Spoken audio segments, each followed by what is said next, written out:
My sister took me to court after her son flushed my diamond wedding rings, all because I refused her plastic replacements. She laughed while her 7-year-old dropped them down a drain. But what my fiancé did next changed everything. Okay, so here's the thing. I always pictured my wedding day as this perfect, joyous start to a new chapter. But what actually happened the night before felt less like a celebration and more like a battlefield, where I was finally forced to draw a line in the sand against my own family. And trust me, the absolute worst part? Hearing my sister, Tessa, actually laugh and tell me I should just cosplay married after my precious engagement ring disappeared down a grimy restaurant drain. It was a betrayal that burned, a moment I realized the soft-spoken yes I'd offered my whole life had become a weapon against me. Look, for most of my life, I've been Mara the responsible one. I'm 31, the oldest of 3, the human calendar who remembers every birthday, the one shelling out deposits for family vacations, the spreadsheet queen who color codes everything just to keep chaos at bay. My job is accounting at a logistics company. Yeah, I know, not exactly glamorous. I don't really drink, I don't gamble. My idea of cutting loose. Splurging on the really nice paper towels.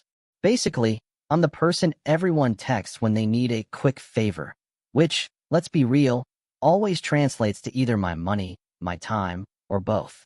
Last month, the night before my wedding to Aaron, we had our rehearsal dinner. He picked this mid-priced Italian place because the owner reminded him of his grandpa. Think red napkins, string lights, that whole vibe. And there, right in the middle of the floor by the host's stand, was this brass drain. I swear, I'd never noticed it before. But that night, it was all I could see. The first voice you need to hear is my sister's. Relax, Mara. They're just circles. Try plastic if you're going to be such a snob. She actually said that. And the way she said it? Like she was doing me a favor, like she was the calm, rational one. Loud enough for our mom to catch every word, and for the poor servers to suddenly find immense interest in the ceiling tiles. I'd taken my rings off for maybe 30 seconds. 30. My engagement diamond, with its slim pave band, and the plain gold wedding band we were going to bless after dessert. I just set them on a folded napkin. I was fixing my nephew Milo's ketchup disaster because his mom, my sister Tessa, was too busy recording an Instagram story. The caption? Practice dinner, but make it fashion. Milo is 7. A fast 7. You know, the kind of kid who moves like a raccoon at 3 a.m., all hands and curiosity. He picked up the napkin. He peeked. And then, clear as a bell, in that unfiltered kid voice that can just slice you open, he said, "These are ugly." The room. It slowed down. I felt it. I opened my mouth, a gasp catching in my throat. Aaron, already so in tune with me, was up, reaching. Milo, bless his curious heart, stepped right toward that little brass drain, like he'd just discovered a wishing well. Milo, no. I remember saying, my voice a frantic whisper. Tessa just laughed. Oh my God, don't be so dramatic. They're fake. A clink. Another. A hollow echo. Then, the softest sound, like a breath going somewhere I couldn't follow. Milo. Aaron's voice, usually so warm, went low. Calm. But I heard the steel underneath. Where did you put them? In there. He chirped, smiling. Because Tessa was smiling, and the phone in her hand had that tiny red recording light glowing. I dropped to my knees right there on the tile, in a dress I'd bought for something nice, but not too nice. I lifted the grate. My thumb slipped. Grease. Soap film. Shadows swirling in the abyss. They'll get them out, Tessa said, already bored, leaning back in her chair. It's a restaurant. They have tools. She turned to me, her face pinched. You're being weird. Chill. If you're going to freak out about jewelry, you shouldn't leave it lying around. Apologize, Aaron said. Not loud. Firm. Right now. Tessa's smile sharpened. To who? The drain. I looked up at her. At her phone. At my mother, who was doing that tight-lipped frown she always uses instead of choosing a side. At the waiter, hovering with a pitcher of water, his eyes silently pleading, please don't cry. My hands were shaking. The napkin lay open. Empty. Say you're sorry. I repeated, but my mouth tasted like metal. And that's when Tessa delivered the line. The one that burned a groove into the night, into my heart. God, Mara, if it's that deep for you, I'll Amazon some plastic ones. Prime. They'll be here by morning. You can cosplay married. Aaron knelt beside me. his palm on the cold tile, his eyes already tracking where the pipes might run. He took a breath, long and steady, like he was making a ledger in his head. He looked at me, not the drain. "We're going to fix this," he said, like it was a simple, undeniable fact. I nodded, because I desperately needed one. Behind us, Tessa laughed again, like this was content. "Seriously," she said, waving her phone. "You're embarrassing yourself." I put the grate back. My hands wouldn't stop sliding. I stood. Everyone watched me, like I was about to choose whether to set the room on fire or swallow it whole. I didn't do either. I smiled, so hard my gums ached. And I said, "Let's eat." And we did, with a hole in the floor, and a bigger one in my chest. And that was the last calm thing that happened for a while. Here's the part where you understand why that laugh, why those words, felt like a match dropped in old, dry straw. You see, I've been the family safety net since I turned 22, the moment I landed my first real job. It started small, you know? "Can you spot me until Friday?" From Tessa when she accidentally overdraft. "We're short on rent." From Mom when Dad's hours got cut that winter. I told myself it was temporary. I told myself I was lucky, and if you're lucky, you help. I paid Tessa's traffic ticket because she swore she'd lose her license. I co-signed her first apartment because it'll boost my credit too, she said, like it was some kind of team sport. When she had Milo, I bought the crib, the stroller, half of Target, because she cried in the baby aisle and I just couldn't stand it. She has this gift for making her mess feel like your emergency. Mom calls it Tessa Sparkle. Dad calls it bad luck. Me? I call it bills. Every time I tried to set a boundary, the script would start. "You're the oldest, Mara. You're responsible. You chose accounting. You like money. You can always make more. Family doesn't nickel and dime family. Don't be selfish. He's just a kid. Don't make everything about you." Meanwhile, no one seemed to notice the ways I kept shrinking to fit around them. I delayed grad school. I stayed in a tiny, too-small apartment with a trumpet-playing neighbor because it was cheap and close to Mom. I learned which utilities had the lowest late fees and how long you could float a balance before they got mean. When Aaron and I got engaged, I made spreadsheets for the wedding. Savings. Vendors. A wish versus reality tab, color-coded in gentle greens so my anxiety wouldn't flare. We picked modest options, a venue with chairs included, flowers from a friend who owed me a favor. But the rings? That's where we didn't compromise. I'd inherited a little from my grandma, not money, but 2 tiny diamonds she wore on a brooch. The stones weren't huge, but they were ours. I put them toward my engagement ring and the wedding band. A clean channel setting I loved because it was quiet and bright all at once. I added insurance, like a responsible adult, and filed the appraisal in a folder labeled important. I paid the premiums myself. I didn't want anyone to say I'd asked them for anything.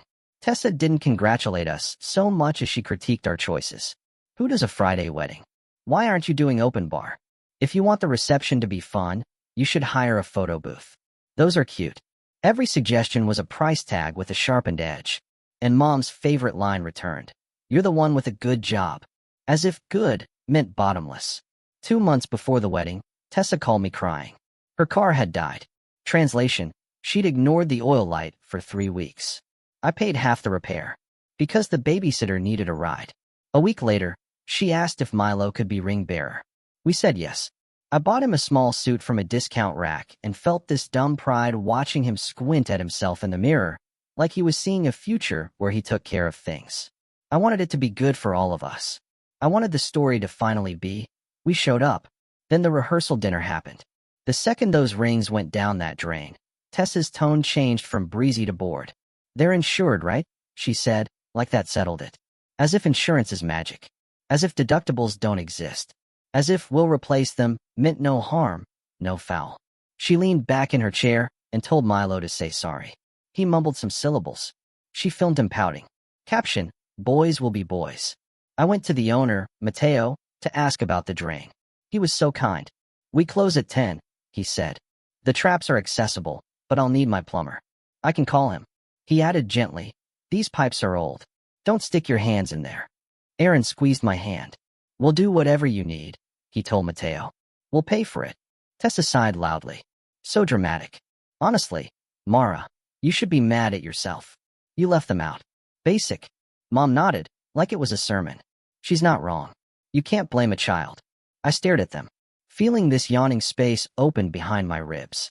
I thought about every Zelle transfer, every just this once. Every time I'd chosen quiet over dignity because I didn't want a scene. I thought about how many times Tessa had broken something that didn't belong to her.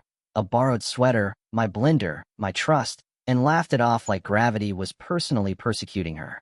The check came. I reached for it. Tessa posted a boomerang of clinking glasses with the caption, "Pre-wedding chaos." Send vibes. Aaron didn't, by the way. He didn't clink. He didn't drink. He just watched that drain like it had a heartbeat. We went home with a plan to meet the plumber in the morning. Tessa texted me a link to fun wedding bands under $20 with a winky face. Mom texted, "Please don't ruin tomorrow." I lay awake, listening to the apartment heat click on and off, replaying Milo's voice. These are ugly. Somewhere after midnight, something in me stopped asking for a better version of the people I already had. Morning came with that stomach-dropping feeling you get before a dentist drill.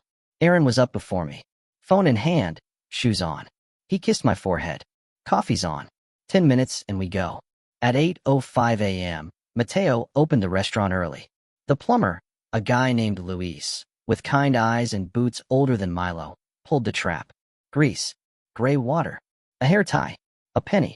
Everyone breathed wrong when the first ring didn't appear.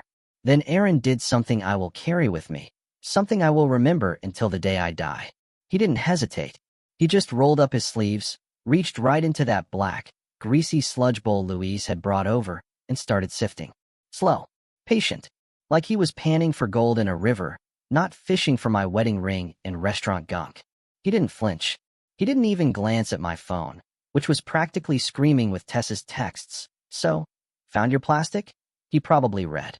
He just kept looking, with a quiet, unwavering faith I honestly didn't have in that moment. And then he said it. I've got something. He rinsed his hand, and there it was. The wedding band, the plain one. Bent, scratched, covered in grime, but undeniably ours. The whole room erupted. Cheers. Like we'd pulled a person from a collapsed building, not a ring from a drain. And me? I just cried. Ugly, relieved sobs. Luis said there could be more in the main line, but it would take a camera and time. And a bigger invoice. Tessa posted an Instagram of her mimosa. "Congrats on your little rescue," she wrote in the family chat. "Now, can we get back to not making everything about your stuff?" That was the spark on the straw, and the wind was coming. But this time, I didn't yell. And believe me, I've yelled before. But it never works with people like Tessa. They just treat your anger like some dramatic show they can dismiss. This time, I did it differently. My fingers flew across the keyboard. I typed into our family group chat, the one Tessa basically treated like her home address, her personal stage. And I laid it all out. "Here's what's going to happen," I wrote. "At noon, Aaron and I are filing a police report for property damage. At 1 p.m., we're contacting the insurance company with the report number, the appraisal, and the video Tessa herself took of Milo dropping the rings. At 2 p.m., we're sending Tessa an invoice for the deductible and all plumber costs. After that, any communication goes through email." And then, 3 deliberate dots. The mic drop. Tessa's reply? "LOL. You're not actually doing paperwork over a mistake." Mom piped in. "Mara, it was an accident. Don't ruin your wedding day." Me? I typed. "I didn't ruin anything. I didn't record my nephew destroying family property and laugh." "Tessa, it's a drain.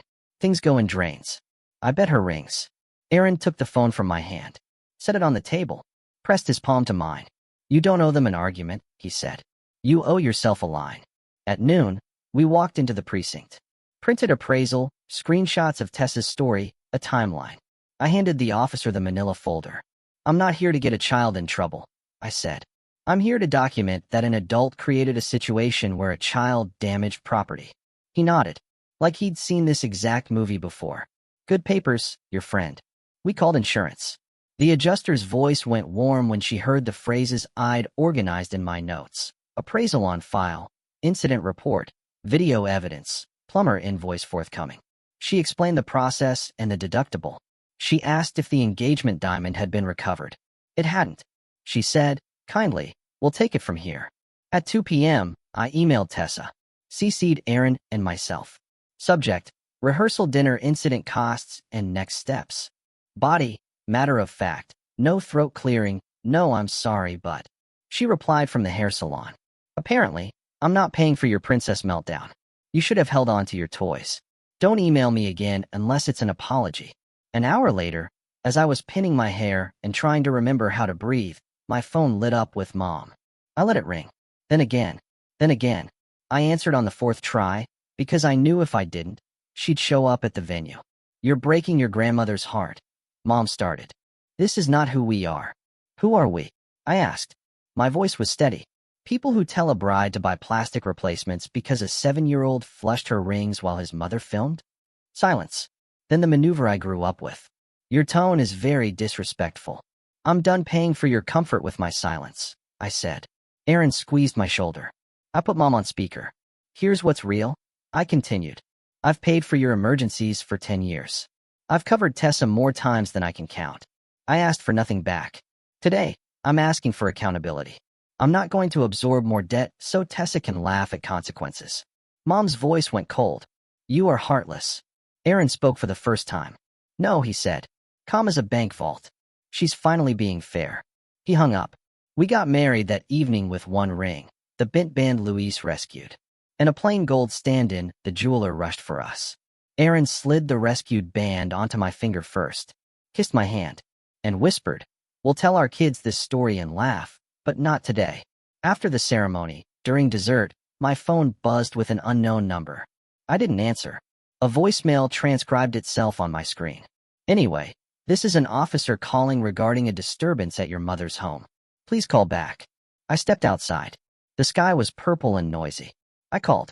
The officer said everything was fine, but there'd been a loud argument about ring drama, and my sister had said I was harassing her with legal threats. I sent an invoice, I said. That's not a crime, he said, almost amused. Thank you, I said. That's what I thought. I went back inside, kissed my husband, and danced like my bones needed it. Because they did.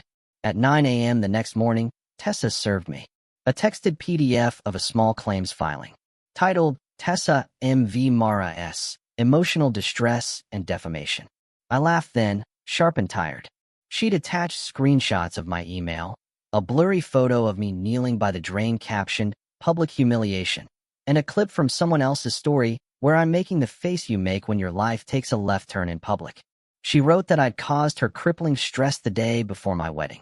She suffered migraines. She wanted $5,000 for migraines. Aaron read it. Okay, he said. Let's answer it. And we did.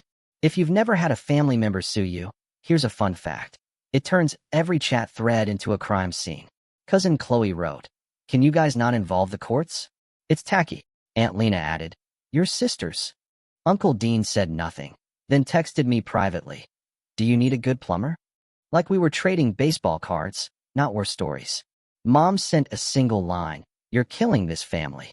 I kept my replies the size of a receipt. All communication by email, please. It felt like disinfecting a wound. It stung. Then it was cleaner. Insurance moved like a glacier, but in the right direction. The adjuster requested the police report.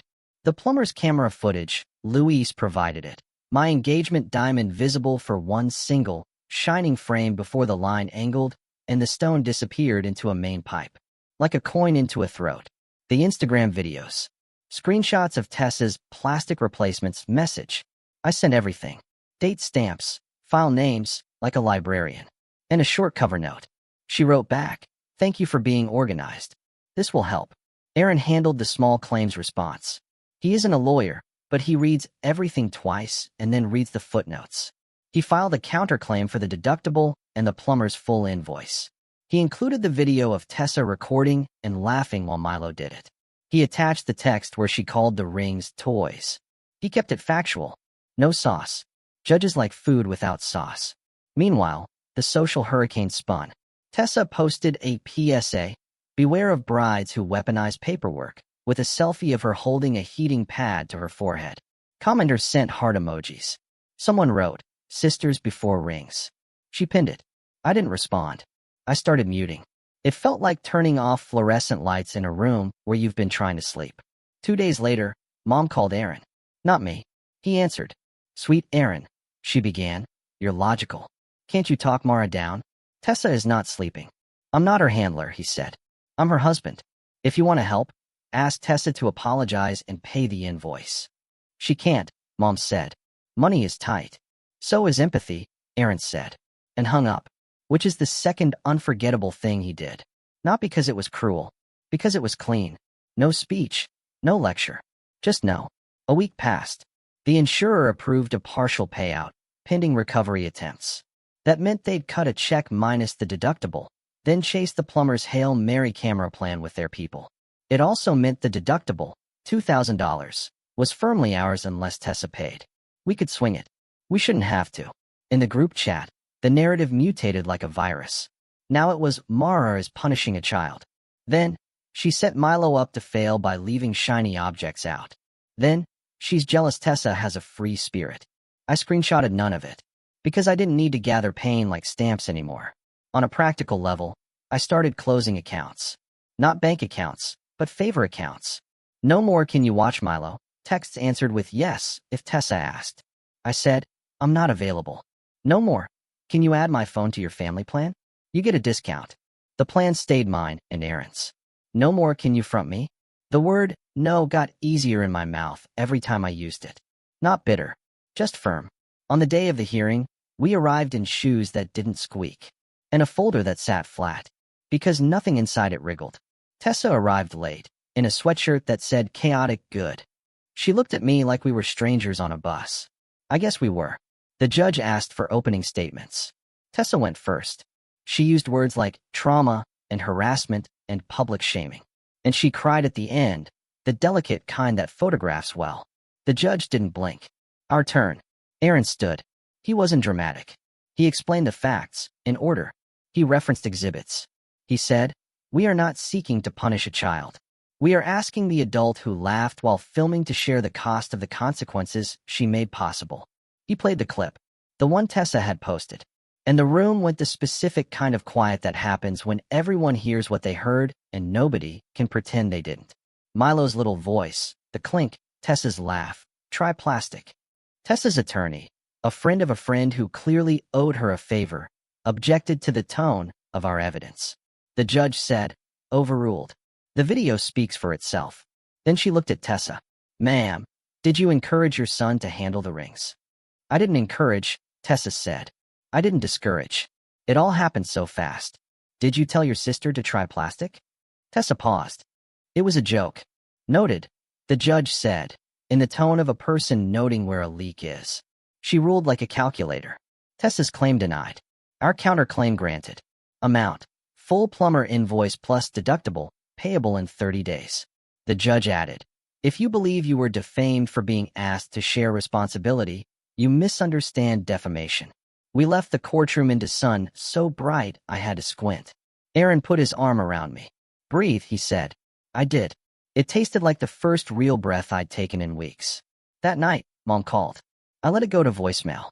She left 3 messages. An angry one. How could you humiliate your sister? A soft one.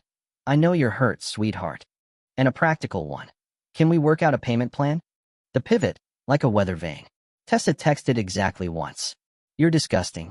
Then she requested $20 on Venmo with the note, for emotional labor. I laughed for a full minute.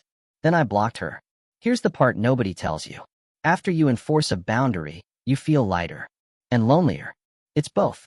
The silence buzzes. The old patterns keep knocking on the door of your head, like salesmen you used to invite in because you were too polite to close it. I filled the new space with small, good things. I cooked pasta with cherry tomatoes until the kitchen smelled like a hug. I organized a drawer that had been trying to kill me for years. I took off the bent wedding band at night and traced the scratch that ran down one side, like a scar. And I liked it, because it was proof that something precious went through a bad thing and stayed itself. And slowly, people shifted. Cousin Chloe DM'd me a week later. I watched the video again. I'm sorry I piled on. Aunt Lena sent a plant with a note that said, for your new home ecosystem. Uncle Dean emailed a real apology. Not for the lawsuit. He had nothing to do with that. For not speaking up when it would have mattered. It mattered now anyway. But the best message? It came from someone I didn't expect. Our father. He's always been quiet in the family mess, drowning his discomfort in projects in the garage. He wrote, I should have stopped Tessie years ago. I didn't. That's on me. If you'll have me, I'd like to make this right by paying what the court ordered. He did. On time. With a note in the memo. For my daughter's dignity. I cried over that one. Not because of the money. Because he named the thing. 2 weeks later, insurance finalized the claim. The replacement quote arrived. I didn't want new. I wanted what we had. The jeweler examined the rescued band, straightened it like a chiropractor, set one of Grandma's tiny side stones we'd kept aside into a safe, subtle place, and polished the scratches until they were soft, not gone. When I slid it back on, it felt like home. Not the house you grew up in, because that place belongs to everyone. The kind you earn, room by room. I keep trying to find a clever way to end this, but life rarely sticks the landing for you. You just decide the landing is here. Here's my landing. I'm not the family bank anymore. I'm not the one who fixes their fires at cost to my own roof. I'm the person who sends invoices, follows up, and doesn't apologize for refusing to be used. I didn't cut everyone off. I cut off the behavior. If someone shows up with respect, I open the door. If they show up with relax and try plastic, they can try the neighbor. I don't hate my nephew. He's 7. His mother made a game out of a boundary, and he played along. When he's older, if he wants to know the truth, I'll show him the scar on my ring and tell him what it cost for me to learn to say no out loud. Aaron's unforgettable thing wasn't just his arm in a bowl of sludge. It was how he stood beside me without asking me to be smaller so the room could stay comfortable. He looked at the mess, then at me. And he chose us. Sometimes love is soft words.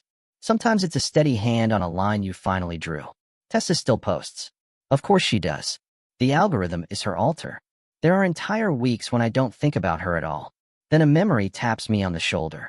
Her laugh by the drain. My mother's "don't ruin tomorrow." The chill of tile under my knees. The memory doesn't hurt like it did.